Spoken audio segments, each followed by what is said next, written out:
বাংলাদেশের রাজনীতিতে কি নতুন মোড়?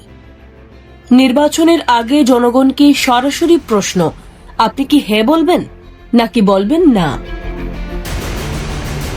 রংপুরের জনসভা থেকে এমনই এক বিস্ফোরক আহ্বান জানালেন বিএনপির অ্যাক্টিং চেয়ারম্যান তারেক রহমান।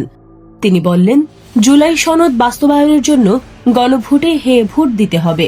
সংস্কারের কিছু বিষয়ে দ্বিমত থাকলেও তিনি দাবি করেন, কিছুই গোপন করা হয়নি, সব সত্য জনগণের সামনে খোলাখুলি তুলে ধরা হয়েছে। তিনি আরো বলেন, আসন্ন ত্রয়োদশ জাতীয় সংসদ নির্বাচনে ধানের শীষ প্রতীকে ভোট দিয়ে বিএনপিকে ক্ষমতায় আনতে হবে। ২০ বছর পর রংপুরে এসে তিনি তিস্তা মহাপরিকল্পনা বাস্তবায়নের প্রতিশ্রুতি দেন এবং বলেন, বিপ্লবের ঐক্য ধরে রাখতে হলে জনগণকে অধিকার আদায়ে সজাগ থাকতে হবে।